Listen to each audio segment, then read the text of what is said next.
Was that ever reinforce you that as a defender of the faith, I need to proactively criticize those I disagree with in order to defend the faith? Doesn't seem like you do that now, but was that ever something you felt you had to do, or what? Oh, and what was the outcome? Like, why didn't you stay on that tactic? So I'll give you an anecdote that really kind of shook me, to be honest.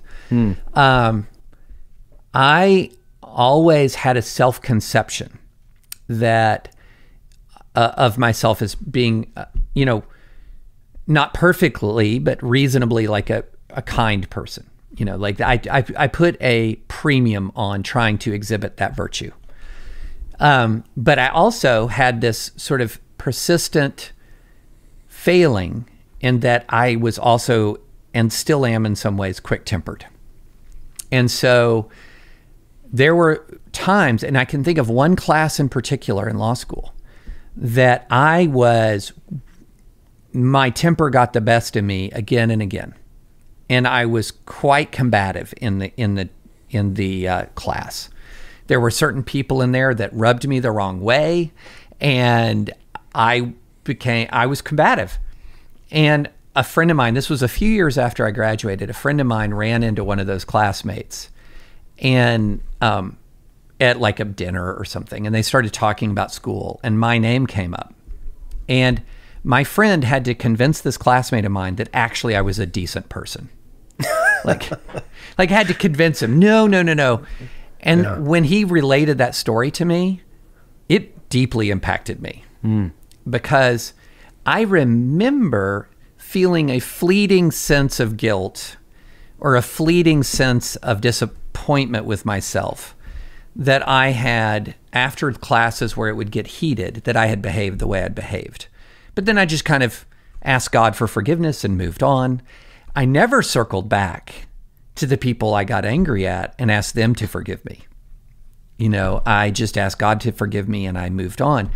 So for all they knew of me, I was this guy that went 10 rounds with them in class, and sometimes in a pretty angry and sometimes dismissive way. And that's all they knew. That's all they saw. They didn't see my internal guilt about it. They didn't see the fact that I'd asked God to forgive me. So that was their memory of me. And since that time, I can think of individual encounters and instances where I have that same persistent vice of mine has come out. And I've tried, when it does, to go back and correct the wrong, at least, I can't fully correct the wrong that has occurred, but, tell people I'm sorry. And again, saying you're sorry is not in any way backing away from the underlying conviction that you might have been upholding. The thing that we were fighting about constantly in that particular class was abortion. And I was pro-life then, and I'm pro-life now. But I could have been pro-life then without also being kind of an ass. And so that really did make an impact on me when a friend of mine had to tell a classmate, had to be in a conversation with a classmate and convince them that I was a okay person, Yeah, I do know, sadly, from personal experience as well. What's echoing in my head is something Dallas Willard said. He said, anything that can be accomplished with anger can be accomplished better without it. Yeah. And I've experienced that firsthand. So, I'm really encouraged, and it totally fits what I know of you, that you would be sensitive to that capacity you have for anger and regret when it comes out, make restitution where possible when it does, and to seek a better, more Christ-like course. Totally get that. What do you do with the fact that in so much of our culture today, including the culture of the church, we have made anger into a virtue? Yeah. So there's a couple of things about that. One is, I think it is very important to do what we're doing right now, Sky, which is those of us who, I don't want to say we're older, middle, well, I'm older than you, but Yeah. So I'm young in this conversation.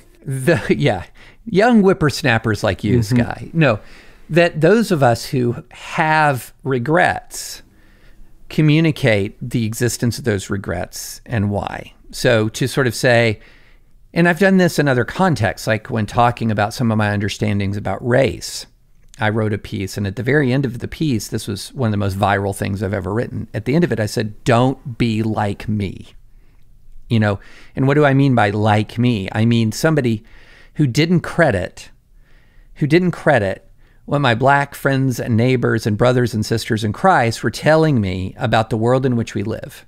No, I believed them as their stories, but I didn't believe the pervasiveness. Right, the systemic nature of it. The systemic nature, until I began to see it and encounter it in our own family lives.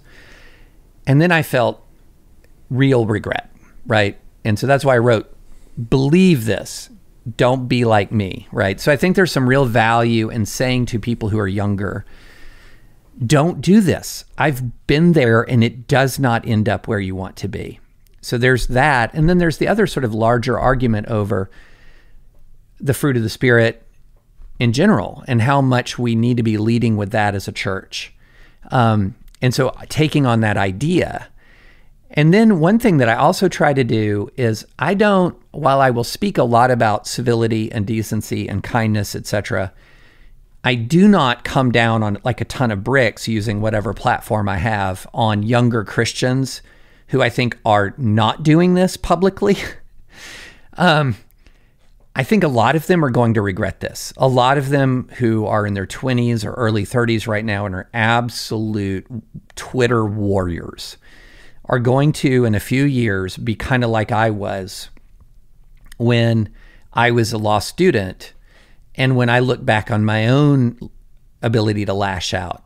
A lot of these guys are going to look back at that Twitter history and go, oh gosh, you know, I'm glad there wasn't Twitter when I was... I am so grateful there was no social media when I was that age. So, you know, I think that there is a need to be patient with people who are walking this walk at the same time that we're emphatic that this is not the path to go down.